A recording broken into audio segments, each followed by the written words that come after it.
우리는 이 세상을 살아가면서 하나님 없이는 살 수 없다는 사실을 깨달아야 됩니다. 그럼에도 불구하고 어리석은 사람들은 하나님이 어디에 있느냐, 하나님이 없다 이렇게 주장하고 있습니다.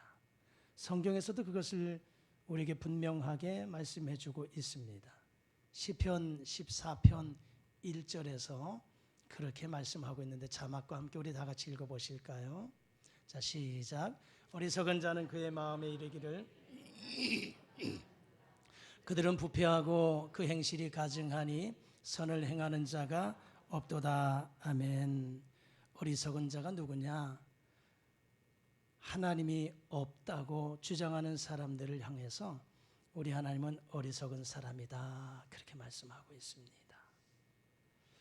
아무리 공부를 많이 해서 박사 학위를 몇 개를 가지고 있다 할지라도 그의 마음에 하나님을 경외하는 마음이 없다면, 하나님의 존재 자체를 부정한다면 그를 향해서 성경은 어리석은 사람이다 그렇게 말씀하고 있습니다. 철학 가운데 실존주의 철학이라고 있습니다. 이 실존주의자들은 인간의 실존에 관심을 가진 철학 사상이에요. 그래서 인간의 삶과 그 내면을 중시합니다. 그런데 이 실존주의 철학자 중에 사르트르라고 하는 사람은 이렇게 이야기를 했어요. 실존주의는 인간의 삶을 가능케 하는 삶의 원리다라고 이야기하면서 이제 하나님이 없으니 우리가 무엇을 의지해야 하나?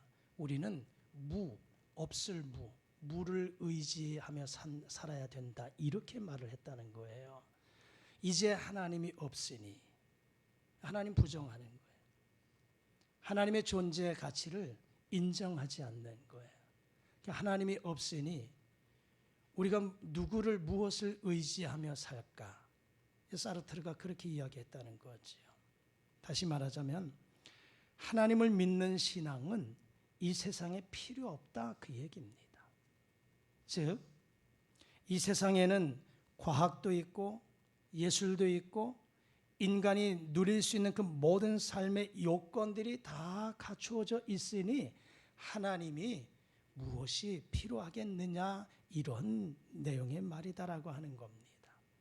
하지만 우리는 이 생을 살아가면서 하나님 없이는, 하나님을 믿지 않는 불신앙을 가지고서는 살아갈 수가 없다라고 하는 것입니다.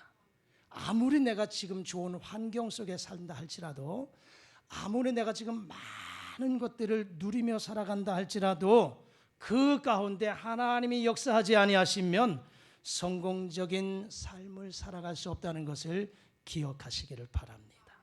그 이유가 무엇일까? 그 이유는 바로 인간의 마음은 하나님을 찾아가도록 되어 있기 때문입니다. 왜냐하면 하나님이 사람을 만드실 때 그 모습을 한번 성경에서 찾아보십시오. 하나님이 사람을 만드실 때 우리가 우리의 모양대로 사람을 만들자 그랬어요. 그래서 사람의 마음속에는 하나님의 형상을 따라 지음받았기에 때로는 위기를 만나고 어려움 속에 고난 속에 있으면 나도 모르게 절대자 신을 찾게 되어 있다는 것입니다. 그럼에도 불구하고 우리가 이 세상을 살아가면서 하나님의 존재 가치를 부정하고 있다는 것입니다. 그렇기 때문에 많은 사람들이 재산과 명예를 소유했다 할지라도 그 가운데서 하나님이 역사하지 아니하시면 그들의 마음은 공허함 속에 빠져나올 수가 없다는 것입니다. 그래서 우리가 이 세상을 살아가면서 성공적인 삶을 살아가기를 원한다면 절대적으로 필요한 것이 믿음이다라고 하는 것입니다. 믿음. 하나님을 믿는 그 믿음. 이 하나님을 믿는 믿음을 가지고 살아가는 자에게 이 세상을 성공적인 삶을 살아갈 수 있도록 하나님이 도우신다는 것을 기억하시기를 바랍니다. 반드시 하나님을 믿는 믿음의 사람들에게는 거기에 따른 보상이, 은혜와 복이 주어졌다라고 하는 것입니다. 오늘 본문의 말씀은 그것을 우리에게 말씀해 주고 계시면서 오늘 이 말씀을 통해서 우리가 하나님을 향한 절대 신앙을 가지고 나아갈 때 우리에게도 이런 은혜와 복을 허락하신 것을 확신하면서 믿음으로 승리의 길을 걸어가실 수 있기를 주의 이름으로 축복합니다. 오늘 본문의 말씀은 그렇습니다. 어떠한 사람이 중풍병에 걸렸어요. 이 중풍병은 오늘날 말하자면 뇌 질환입니다. 중풍병, 뇌혈관 질환자, 뇌졸중에 걸린 이 사람, 뇌졸중에 걸린 이 사람을 4명의 사람들이 들 것으로 해서 예수님께로 데리고 왔고, 그리고 예수님께서 이 중풍병자를 4명의 사람들의 그 믿음을 보시고 고쳐주셨다라고 하는 내용이 오늘 본문의 말씀입니다. 자, 그렇다면 오늘 우리가 읽은 이 마태복음 9장 1절에서 8절 말씀 가운데 2절 말씀에 보면 예수께서 그들의 믿음을 보시고 라고 하는 말씀을 주목할 필요가 있습니다. 예수님은 이 중풍병자를 고쳐주셨는데 이 4사람의 믿음을 보시고 중풍병자를 고쳐주셨다라고 하는 것입니다. 이 4사람들, 이 사람은 누구입니까? 이 사람들은 이름은 거명하고 있지는 않지만 지금 중풍병에 걸린 이 사람을 예수님께로 데리고 가면 예수님이 반드시 고쳐주실 것이라고 하는 확신이 있었기에 예수님께로 데리고 나온 사람인 줄 압니다. 그러므로 예수님은 이 4사람의 믿음, 이 믿음을 보시고 중풍병자를 고쳐주셨다는 것입니다. 특별히 이 본문의 말씀처럼 예수님이 믿음을 보셨다고 했던 것처럼 오늘 이 시간에도 또 우리의 삶의 현장 속에서도 하나님은 우리의 믿음을 보시는 줄 믿습니다. 우리가 잘생기고 못생기고 이 땅에서 명예를 가지고 권력을 가지고 많은 부를 축적하고 있고 그것 보시지 않는다는 거예요. 우리에게 우리 주님이 보시는 것은 믿음이라고 하는 것입니다. 지금도 우리의 믿음을 보시고 우리의 믿음이 충만하면 우리의 그 믿음 보시고 기뻐하시는 주님이신 줄 믿습니다. 특별히 오늘 이 말씀처럼 주님이 이 4사람의 믿음을 보셨다 하는 것, 이 사람들의 믿음을 인정하셨다라고 하는 것이지요. 인정하셨다. 그렇다면 오늘도 저와 여러분들의 믿음을 통해서 하나님을 기쁘시게 하고 하나님이 우리의 믿음을 인정하실 뿐만 아니라 믿음을 통해서 얻게 되는 은혜와 복이 무엇인가를 3가지 말씀 속에서 함께 찾아 은혜를 나누기를 원합니다. 주님을 믿는 사람에게 주시는 은혜, 하나님을 믿는 사람들에게 주시는 은혜는 첫 번째, 마음의 평안함을 주시는 줄 믿습니다. 마음의 평안함. 자, 오늘 본문 2절 말씀 자막과 함께 읽어보십니다. 시작. 작은 자야 안심하라, 내 죄 사함을 받았느니라. 아멘. 작은 자야 안심하라. 이 병든 자를 향해서 우리 주님이 제일 먼저 하신 말씀은 안심하라는 거예요. 마음의 평안함을 가지라 하는 이런 내용입니다. 여러분, 이 말씀 가운데 그냥 단순한 의미가 있는 것이 아니고 이 말씀 속에는 걱정하지 마, 내가 너의 병을 고쳐줄 거야 하는 안심의 마음, 걱정하지 마라 하는 그런 말씀의 의미를 두고 하신 줄 믿습니다. 우리가 오늘도 이 시간에 하나님 앞에 나와서 예배 드립니다. 믿음을 가지고 나간다고 하면서 또 예배를 드리면서도 어떤 이는 마음에 평안함이 있는 사람이 있는가 하면 어떤 이는 예배를 드리면서도 마음에 불안하고 염려하고 두렵고 답답한 사람들이 있을 것입니다. 왜 그럴까요? 정말 우리가 예배 자리에 앉아서 예배를 드리면서도 마음이 불안하고 답답하고 걱정거리가 있는 것은 왜 그럴까? 성경을 통해서 보면 죄 때문이다. 죄 때문이다. 우리 안에 죄로 인해서 결국은 두려움과 불안과 답답함이 끊어지지 않는다라고 하는 것입니다. 여러분 오늘 이 본문 말씀을 보십시오. 이 사람이 중풍병에 걸려서 예수님께 나왔습니다. 그런데 우리 주님께서 이 사람을 보시고 내 병이 고침받았다 하지 않았어요. 먼저 하신 말씀은 너의 죄사함이 너의 죄사함을 받았다 이렇게 선포하고 있는 것입니다. 그 이유가 무엇일까라고 하는 것입니다. 이 중풍병자는 죄로 인한 이 압박과 죄책감에 불안해하고 있는 것입니다. 당시 유대인들은요, 어떠한 사람이 병에 걸리면 죄의 결과라고 이렇게 생각했던 거예요. 여러분, 이 병은요, 꼭 죄의 결과만 아닙니다. 죄는 여러 가지 요인이 있어요. 유전적인 것도, 병은 죄로만이 아니라 병은 유전적인 것도 있고요. 병은 나의 부주의로 인해서도 병이 와요. 그런가 하면 정말 죄로 인해서 병이 오는 경우도 있어요. 그렇지만 하나님의 영광으로 인해서 병이 오는 경우가 있어요. 그러니까 우리는 내가 어떤 질병에 걸렸을 때 이 요인이 무엇인가를 생각해 보아야 돼요. 부주의라고 한다면 건강관리 잘 하면 돼요. 조금 쉬기도 하고 좀 병원을 가서 의사에게 처방을 받아서 약을 먹든지 이런 부주의는 쉽게 고침받을 수 있어요. 때로는 유전적인 질병이 있고 죄로 인한 질병이 있어요. 이 죄로 인한 질병은 원인을 해결하지 않으면 방법이 없습니다. 아무리 내가 신약을 써도 죄의 문제를 해결하지 않으면 그 병은 고침받을 수 없어요. 그래서 죄로 인해서 오는 병은 죄 문제를 해결해야만 그 병은 고칠 수 있어요. 하나님께서 영광을 받으시기 위해서 주시는 병이 있어요. 오히려 그 사람의 질병을 통해서 많은 사람들에게 하나님의 살아계심을 선포하고 간증거리가 되고 하나님의 영광을 받으시기 위한 한 수단으로 인해서 질병을 주시는 경우가 있어요. 그러니까 이런 요인들을 잘 생각해 볼 필요가 있습니다.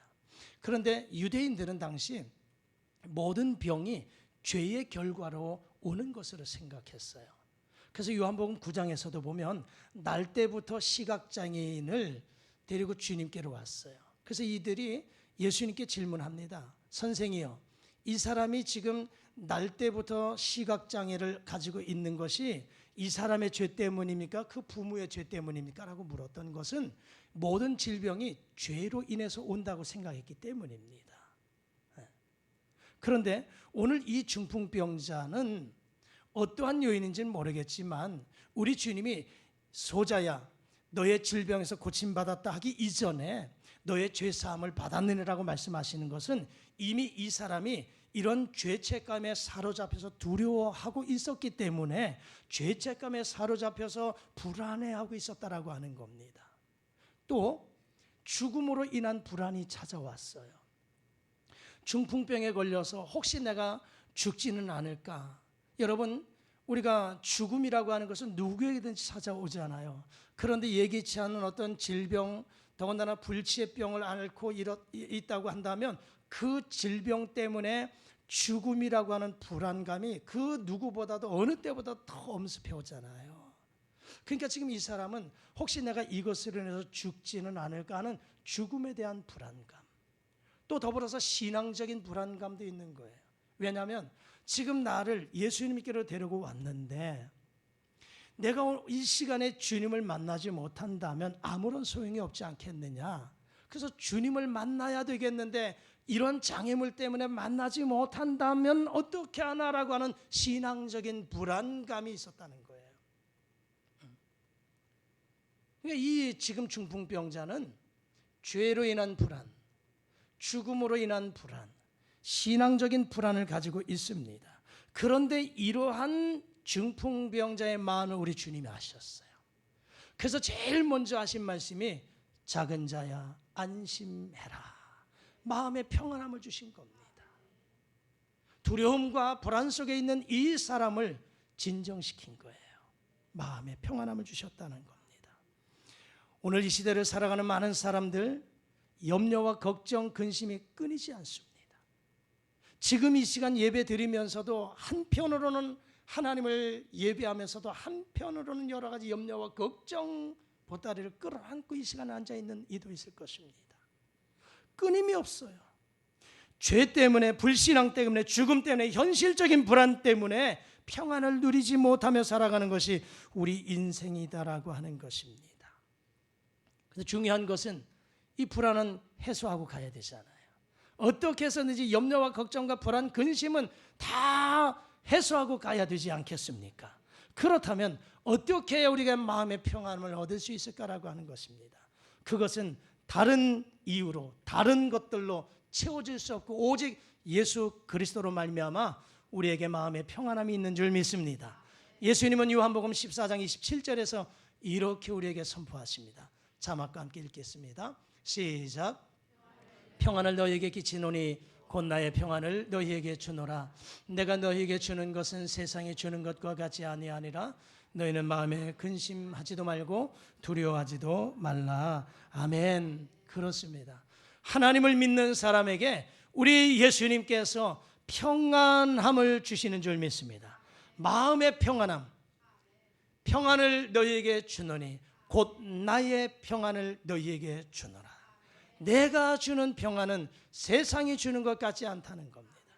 우리가 세상에서 살아가면서 여러 가지 요인들로 인해서 마음의 기쁨을 유지하는 것도 있습니다만은 영원하지 않다는 겁니다.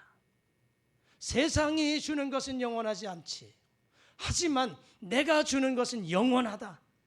그러므로 너희는 마음에 근심하지도 말고 두려워하지도 말라고 말씀하십니다.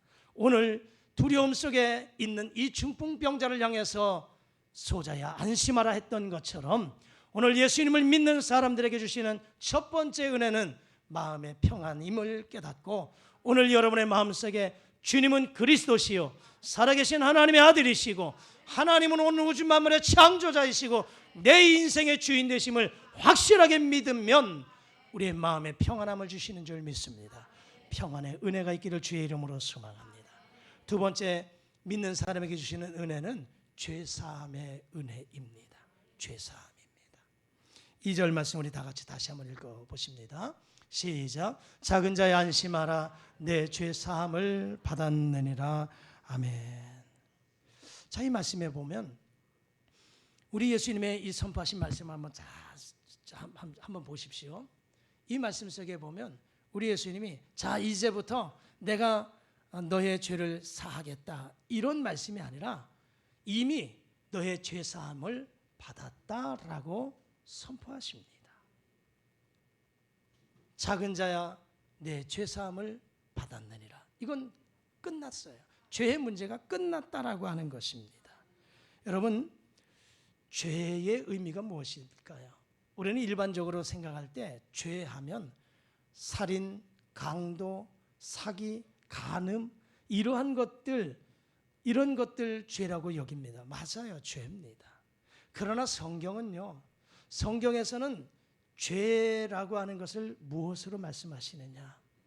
죄는 한자로 보면 넉사자 아래에 아니비자 쓰거든요. 네 개가 아니다 하는 걸 성경에서는 죄 이렇게 말씀해요. 그럼 무엇이 죄냐?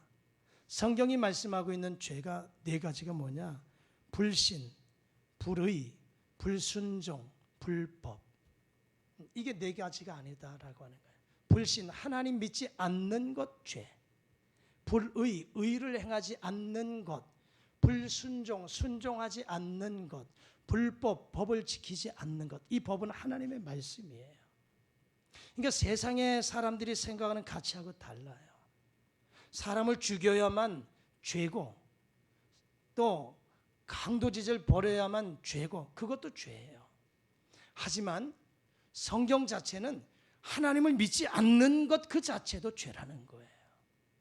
아무리 선하게 살아도 아무리 내가 양심의 가책을 느끼지 않을 만큼 아주 착하게 살았다 할지라도 그가 예수님을 믿지 않으면 성경은 단죄합니다. 그는 죄인이다라고 말씀하는 거예요. 그런데 이 모든 것들을 적용시켜 보면 이 땅의 모든 사람들 죄 없다 하지 않아야 한다. 죄 없는 사람이 없다고 성경은 말씀합니다. 여러분, 이러한 죄, 성경에서 헬라어 원어에서는 죄를 하마로티아라고 이야기하거든요. 이 하마로티아는 화살이 관역을 향해서 날아가다가 관역을 벗어난 것이 죄예요. 하마로티아. 다시 말하자면 하나님에게서 벗어난 것, 하나님의 말씀에서 이탈한 것, 탈선, 이것을 성경은 죄라고 말씀하고 있습니다. 그런데 이 죄는 인간의 방법으로는, 인간 스스로는 이 죄의 문제를 해결할 수가 없습니다. 아무리 돌을 닦아도, 아무리 착하게 살아도 이 죄의 문제는 해결할 수가 없습니다. 이 죄는 오직 예수 그리스도로 말미암아 죄의 문제를 해결할 수 있는 줄 믿습니다. 그래서 사도 바울은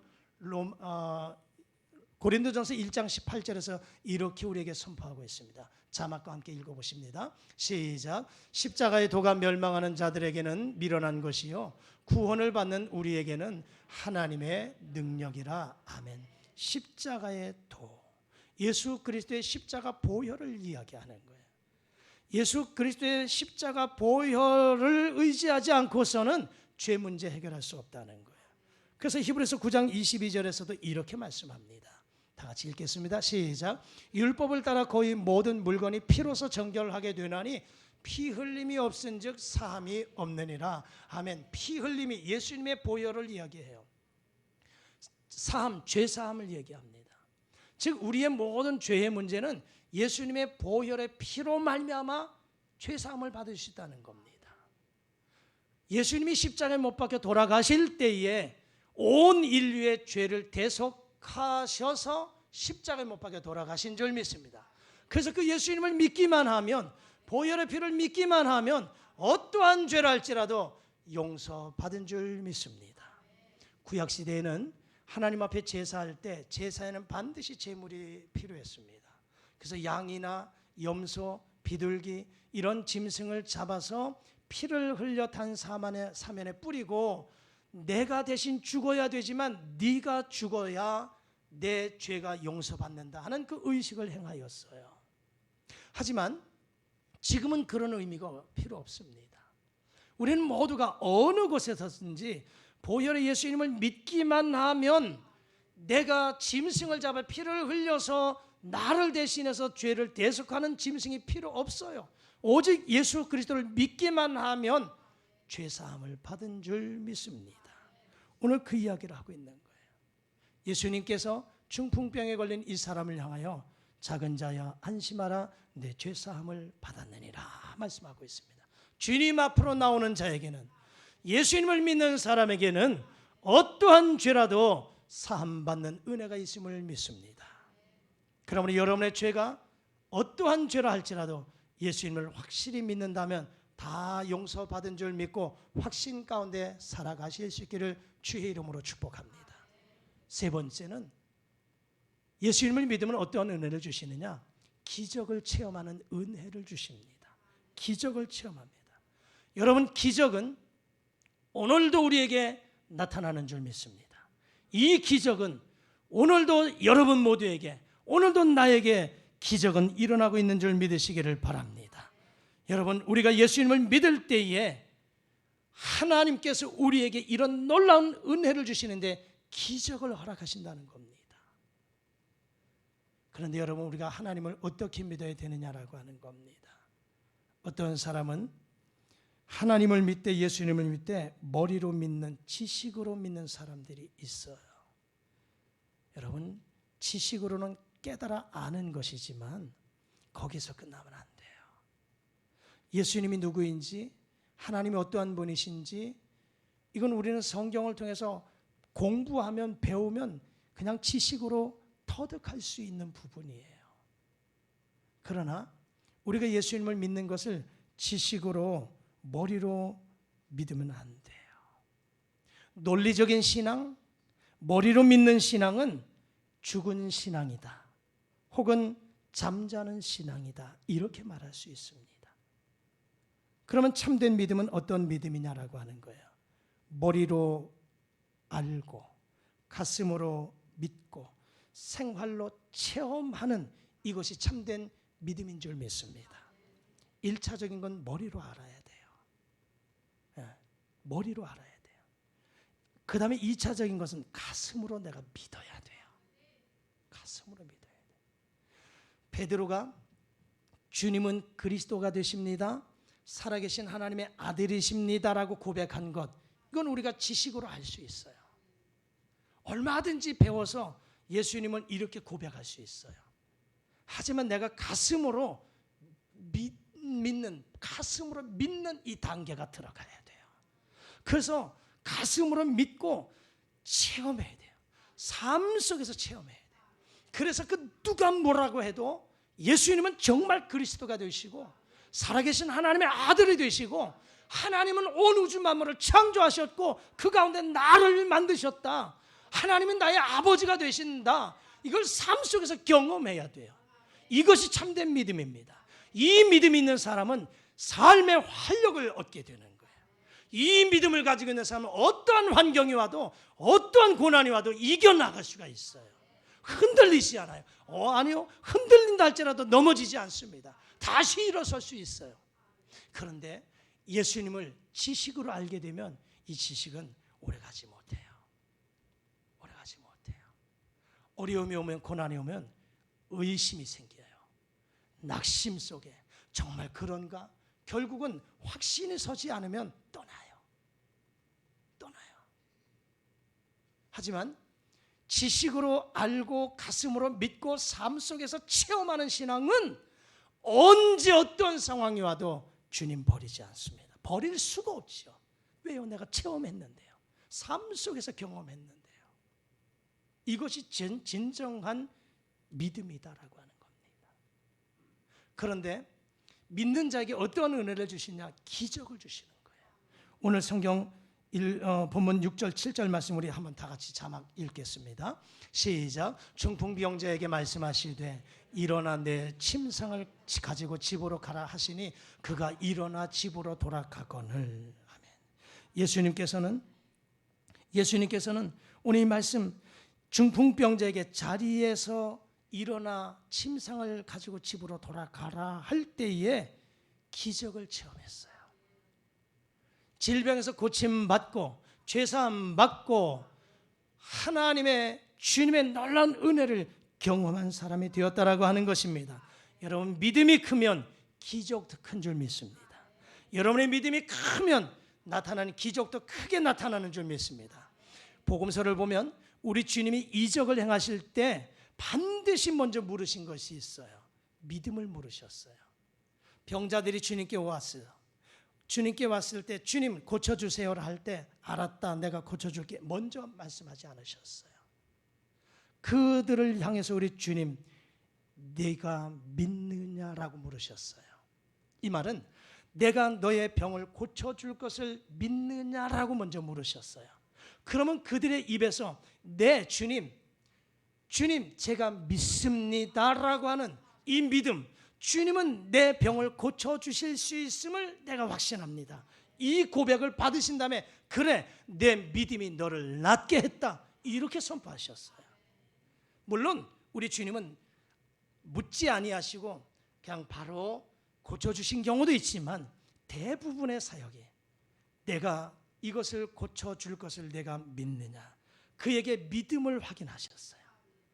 그의 입술을 통해서 네 주님 제가 믿습니다, 그 믿음 보시고 그 믿음이 너를 낫게 했다, 내 믿음이 너를 구원했다, 내 믿음이 너의 아들을 딸을 낫게 했다, 이렇게 말씀하신 거예요. 그 믿음을 보셨다. 오늘 말씀에서도 그렇잖아요. 그들의 믿음을 보셨고 소자야 안심하라, 내 죄사함을 받았다, 이제 일어나 침상 가지고 집으로 가라 하심에 그가 일어나 갔고 하나님께 영광 돌렸다는 이 내용의 말씀이잖아요.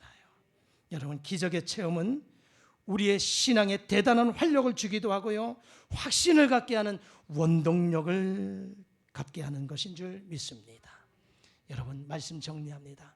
오늘 이 마태복음 9장에 있는 이 말씀 가지고 중풍병자와 네 사람의 이 믿음, 우리 주님은 이들의 믿음을 보시고 중풍병에서 고쳐주신 기적을 말씀하십니다. 믿는 자에게 어떠한 은혜를 주시느냐? 마음의 평안함을 주십니다. 믿는 자에게 죄사함을 주십니다. 믿는 자에게 기적을 체험하는 은혜를 주십니다.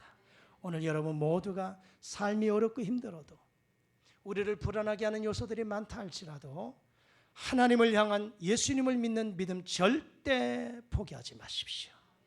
절대 양보하지 마십시오. 예수님을 확실히 믿으셔서 그 믿음으로 인해서 마음의 평안함을 누리십시오. 한 주간도 샬롬의 은혜를 경험하십시오. 아무리 돈이 많으면 뭐합니까? 아무리 여유가 있으면 뭐합니까? 마음이 불안한데요. 밤잠을 이루지 못하는데요. 그러나 우리 주님이 그 마음의 평안도 주님이 주셔야 되는 거예요. 확실히 믿음을 통해서 마음의 평안함을 간직하시고 죄사함 은혜, 날마다 우리는 예배 드리면서도 죄책감에 사로잡혀서 어제도 회개했는데 지금도 회개하고 다음도 회개할 것이고, 그래서 날마다 난 죽일 놈입니다, 죽일 사람입니다, 죽을 놈입니다, 이렇게 그냥 죄책감에 사로잡혀서 허덕이는 사람들이 있어요. 죄에서 자유하십시오. 그렇다고 너무나 방종하지 마시고 죄에서 자유하십시오. 사냥꾼의 올무에서 벗어난 새처럼 내 모든 죄사함 받았다 자유함을 누리십시오. 그리고 삶 속에 하나님의 살아계심을 체험하는 기적의 삶을 경험하셔서 한 주간도 믿음으로 승리의 길을 걸어가시기를 주의 이름으로 축복합니다. 하나님 아버지 감사합니다. 예수는 그리스도시요 살아계신 하나님의 아들이심을 믿습니다. 하나님은 창조자 되시고 우리를 지으신 하나님, 만왕의 왕이신 하나님, 생사화복을 주관하신 그 하나님을 믿습니다. 이 믿음을 통해서 우리의 마음에 평안함이 있게 하옵소서, 죄사함의 은혜가 있게 하옵소서, 날마다 삶 속에 기적을 경험하는 삶이 되게 하옵소서. 예수님 이름으로 기도드리옵나이다. 아멘.